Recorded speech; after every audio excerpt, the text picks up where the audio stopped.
আসসালামু আলাইকুম। কেমন আছেন আপনারা? আশা করি ভালো আছেন। গত কিছুদিন আগে আমি একটা ভিডিও আপলোড করেছিলাম, সেখানে দেখিয়েছিলাম কিভাবে আপনি লোগো মোকআপ করতে পারেন। তো আজকে মূলত যেটা দেখাবো সেটা হচ্ছে আপনি কিভাবে একটি টি-শার্ট মোকআপ করতে পারেন ফটোশপের মাধ্যমে, এবং সেটা খুব সহজেই। তো মোকআপ জিনিসটা কি অনেকেই জানেন, যারা অনেক থেকে আগে থেকেই জানেন, এবং যারা জানেন না তাদের ক্ষেত্রে তো মোকআপটা হচ্ছে আমরা যখন কোনো রকমের ডিজাইন করি, হতে পারে লোগো, ব্যানার, পোস্টার, যাই বলুন না কেন, টি শার্ট, আদার্স যাই বলুন না কেন, তার জন্য কিন্তু আমাদের একটি মোকআপ দরকার হয়। কেন দরকার হয়? আমরা যখন একটি ডিজাইন তৈরি করি সেটা কিন্তু আমাদের ক্লায়েন্টকে সেন্ড করতে হয়। এখন যদি আমরা সরাসরি একটি ডিজাইনই সেন্ড করে দিই, সেটা কিন্তু আমাদের ক্লায়েন্টের কাছে ভালো নাও লাগতে পারে। তো আমাদের প্রথমে যেটা করতে হয় সেটা হচ্ছে আমরা একটা মোকআপ ফাইল তৈরি করি, বা একটা স্যাম্পল জাস্ট এরকম কিছু তৈরি করে আমাদের ক্লায়েন্টের কাছে সেন্ড করতে হয়। অ্যান্ড ক্লায়েন্ট সেটা দেখে কিন্তু বুঝতে পারে যে তার ডিজাইনটা কতটুকু সুন্দর হয়েছে এবং তার ডিজাইনটা কতটুকু কার্যকর হয়েছে, সেটা কিন্তু একজন ক্লায়েন্ট মোকআপ দেখলেই বুঝতে পারে। তো আপনারা সবসময় মাথায় রাখবেন যে আপনাদের যে মোকআপটা আছে সেটা খুবই একটু ইন্টারেস্টিং এবং রিয়েলিস্টিক করার জন্য। তো আশা করি মোকআপের ব্যাপারটা বুঝতে পেরেছেন। তো আপনারা অনেকেই কিন্তু অনেক রকমের মোকআপ কিন্তু তৈরি করতে দেখেছেন, অনেক রকমের ইউটিউবার অনেক রকমের মানে মোকআপ দেখিয়েছে, সেটা যদি আপনাদের ভালো লাগে সেরকম করতে পারেন। তো আজকে মূলত আমি যে মোকআপটা আপনাদের দেখাবো সেটা একটু ভিন্ন রকমের হতে পারে। তো এটা খুবই সহজেই আপনি করতে পারেন, এর জন্য কোনো টেনশন নেই আপনাদের যে না এটা কি পারবো কি পারবো না, আপনি খুব সহজেই করতে পারবেন। আপনি যদি ফটোশপের কিছু নাও জানেন তারপরেও কিন্তু এটা করতে পারবেন, কোনো অসুবিধা হবে না। আশা করি বুঝতে পেরেছেন। তো শুরুতে যেটা বলে রাখছি যে যারা আমার চ্যানেল নতুন এসেছেন অবশ্যই চ্যানেলকে সাবস্ক্রাইব করে দিবেন, এবং যারা অলরেডি সাবস্ক্রাইব করেছেন থ্যাংক ইউ সো মাচ। আর যারা ফেসবুক থেকে দেখতেছেন অবশ্যই পেজটিকে ফলো দিয়ে পাশে থাকবেন। তো চলুন সম্পূর্ণ ভিডিওটি শুরু করা যাক।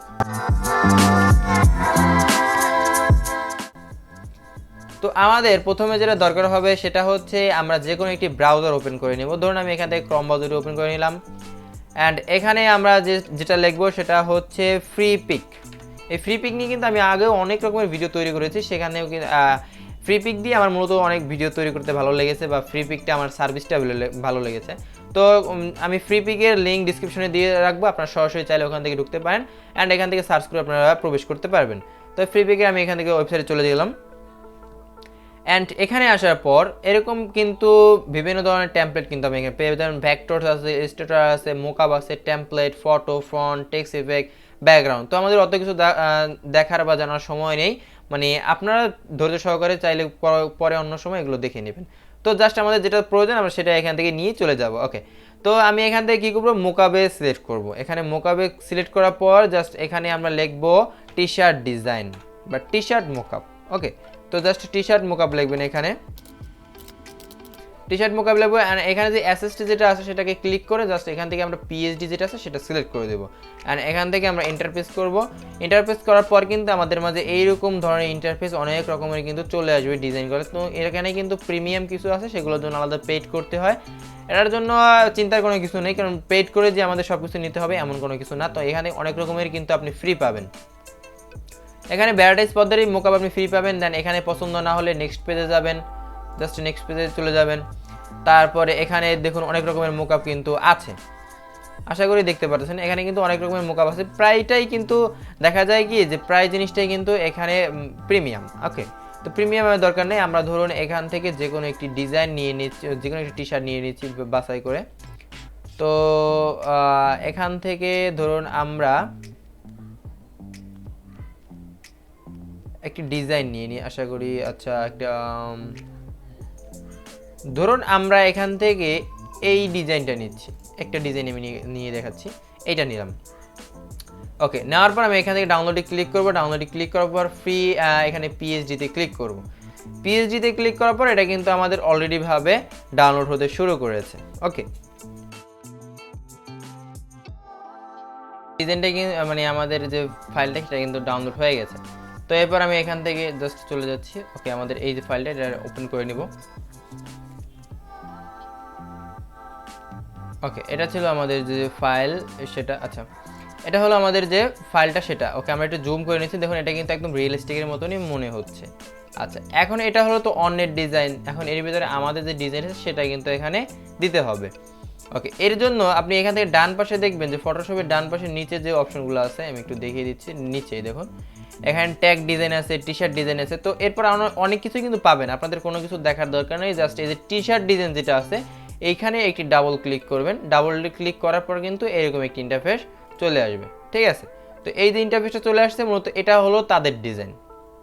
এখন এই ডিজাইনের উপরে আমাদের একটি ডিজাইন পেস্ট করতে হবে। এর জন্য আমাদের কি করতে হবে, এখান থেকে ফাইল অপশনে চলে যাব অ্যান্ড ফাইল অপশনে প্লেস ইমব্লেডেড যে অপশনটা আছে সেটাই ক্লিক করব। এখানে আসার পর আমাদের যে ডিজাইনটা আছে সেটা এখানে পেস্ট করে দিলাম। ওকে, প্লেস করে দিলাম, এটাকে ঠিকঠাক টেনে দিলাম অ্যান্ড তাদের যে ডিজাইন আছে সেটাকে খালি অফ করে দিলাম। দেখেন তাদের ডিজাইন কিন্তু এখানে নেই, মানে তাদের যে এই যে লুকটা আছে সেটা ডিজাইনটা যে আছে সেটা কিন্তু আমি অফ করে দিলাম, বা চাইলে আপনি ডিলিটও করে দিতে পারেন, কোনো সমস্যা নেই। এরপর আপনি চাইলে এখান থেকে কিবোর্ডের কন্ট্রোল এস প্রেস করতে পারেন। এছাড়া আপনি যদি এটাকে কেটে দিয়ে ইয়েস করে দেন সেক্ষেত্রে কিন্তু এটা অলরেডিভাবে সেভ হয়ে যাবে। তো আশা করি দেখুন এখানে কিন্তু, যাই হোক আমি আগের রূপে ফিরে যাচ্ছি। এখানে জাস্ট আমি ডিজাইনে আমি আপনাদের বোঝানোর জন্য একটু সহজ করে দিচ্ছি। ফাইলে চলে যাব, এখান থেকে প্লেস ইমপ্লেন্টেড চলে যাব, আমাদের যে ডিজাইনটা সেটা এখানে পেস্ট করে দেবো। ওকে, এরপর পেস্ট করে দেওয়ার পর তাদের ডিজাইনটা আছে সেটা অফ করে দিলাম। এরপর আমি এখান থেকে জাস্ট কন্ট্রোল এস প্রেস করলাম। এস প্রেস করার পরও কিন্তু দেখুন এখানে কিন্তু আমাদের ডিজাইনটা একদম শুরু হয়ে গেছে, মানে একদম রিয়েলিস্টিক মতন মনে হচ্ছে। তো এই দেখুন ডিজাইনটা কিন্তু এপাশে সরে গেছে, বা আরেকটু চাচ্ছি আমি এই ডিজাইনটা এই বরাবর থাকবে, একটু নিচে থাকবে, ওকে এই বরাবর থাকবে। আচ্ছা গুড। এবার আমি আবারও, আপনি যতবার এই ডিজাইনটা সরাবেন ততবার কিন্তু আপনাদের সেভ করতে হবে। জাস্ট কন্ট্রোল এস প্রেস করলেই কিন্তু এটা সেভ হয়ে যাবে। তো দেখুন এবার কিন্তু আরেকটু বেশি সরে গেছে, তাই না? আচ্ছা আমি আবার একটু চলে যাচ্ছি, এটাকে আরেকটু ওই পাশে নিয়ে নিচ্ছি, ব্যাস মাঝখান বরাবর আছে। আমি কন্ট্রোল এস প্রেস করলাম, দেন এবার যদি চলে যাই, আচ্ছা এবার তাও মোটামুটি চলে। তো এবার যদি আমি একটু জুম করে আপনাদের দেখাই, এই দেখুন একদম কিন্তু এটা রিয়েলিস্টিকের মতনই মনে হচ্ছে। আচ্ছা এখন ধরুন আমার এখানে কিন্তু ব্যাকগ্রাউন্ড আছে, তাই না? এখন আপনাদের ধরুন ব্যাকগ্রাউন্ড নেই, তার জন্য এরকম বোঝা যাচ্ছে না। এখন যদি ব্যাকগ্রাউন্ড না থাকে সেটা আমি দেখিয়ে দিচ্ছি। জাস্ট আপনাদের যে ডিজাইনটা আছে সেটার উপর ক্লিক করবেন, মাউসের রাইট বাটন ক্লিক করার পর এখান থেকে চলে যাবেন ব্ল্যান্ডিং যে অপশন আছে সেটাই। ব্ল্যান্ডিং অপশন আসার পর আপনি এখান থেকে জাস্ট এই যে দিস লেয়ার যেটা আছে সেটা আপনি এখান থেকে অল্টার প্রেস করবেন, কিবোর্ডে অল্টার প্রেস করে আস্তে আস্তে এটা কমাতে থাকবেন। দেখুন এটা কিন্তু ব্যাকগ্রাউন্ড একদম রিমুভ হয়ে যাচ্ছে। তো আমার যেহেতু ডিজাইনটা একটু অন্য রকমের, তার জন্য আমার একটু ব্যাকগ্রাউন্ডটা বেশি, ডিজাইনটা একটু ব্যাকগ্রাউন্ডের সাথে বেশি মিলে গেছে, যার জন্য বোঝা যাচ্ছে না। আচ্ছা তারপর আমি যতটা পারি ততটা সম্ভব আমি দেখিয়ে দিচ্ছি। এটা নিচেরটা একটু করে নেবেন, সুবিধা মতন সবগুলো করতে হবে। এখানে ওকে ক্লিক করবেন, কন্ট্রোল এস প্রেস করবেন, এটা কিন্তু অলরেডি সেভ হয়ে যাবে। তো সেভ হওয়ার পর দেখুন এখানে কিন্তু হালকা একটু ওয়াটারমার্কের মতন জিনিস বোঝা যাচ্ছে। তো যাই হোক এটা বেশিটা একটু দুঃখজনক, যে আমি অন্য একটি ডিজাইন যদি দিয়ে দেখাতাম তাহলে আশা করি আপনারা বুঝতে পারতেন। তো যাই হোক এইটুকু বুঝতে পারলেও হবে। আচ্ছা আমি যদি এরপর এখানে একটি লেখা লিখে দেখাই আপনাদের, বা যদি আপনি ফটোশপের মাধ্যমে করেন সেক্ষেত্রেও হয়। ধরুন আমি এখান থেকে একটি লেখা লিখে দিলাম। আচ্ছা যাই হোক আমি এখান থেকে একটি টেক্সট লিখে দিচ্ছি। ওকে, এটা একটু ফ্রন্টটা আমি একটু সাইজটা বড় করে নিলাম, সাইজটা একটু বড় করে নিচ্ছি, আর একটু বড় করে নিই। যাই হোক এটা আমাদের রাখলেও হয় এভাবে। এবার কি করবো, সিলেকশন টুল দিয়ে আমি এটাকে একটু বড় করে নিচ্ছি।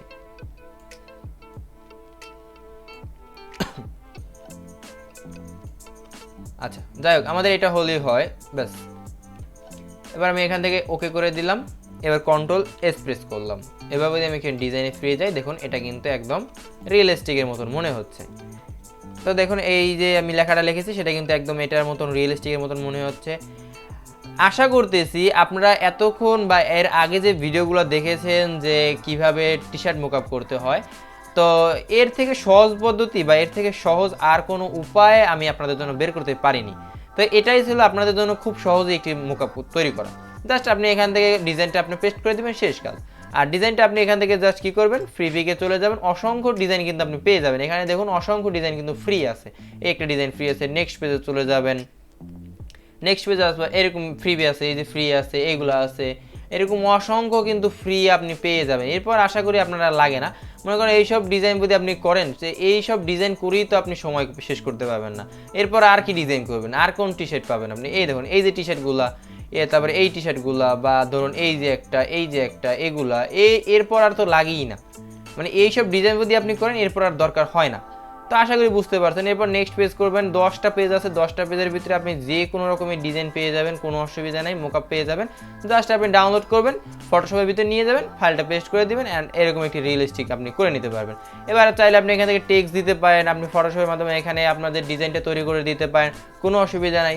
আপনাদের একদম যে টাইমটা খুব সহজেই বেঁচে যাবে। ওকে, তো আশা করি বুঝতে পেরেছেন। ওকে, তো যদি ভিডিওটা ভালো লেগে থাকে অবশ্যই একটি লাইক করবেন অ্যান্ড যদি আপনাদের বুঝতে অসুবিধা হয় অবশ্যই এটা কমেন্ট করে জানাবেন। তো আজকে ভিডিওটা মূলত এই পর্যন্তই। ভালো থাকবেন, সুস্থ থাকবেন, আল্লাহ হাফেজ। আচ্ছা, তার আগে ছোট্ট করে একটা কথা বলে রাখি, যারা ফটোশপের মাধ্যমে ফাইলগুলো সেভ করতে পারেন না তাদের জন্য। দেখো অনেক সময় কিন্তু ফাইলগুলো সেভ করা হয় না। যাই হোক, এখান থেকে কী করবেন, ফাইলে ক্লিক করবেন, ফাইলে ক্লিক করার পর সেভ অ্যাজ কপি এজে ক্লিক করবেন, বা আপনি অল্টার শিফট স্পেসও করতে পারেন, এতে সমস্যা হবে না।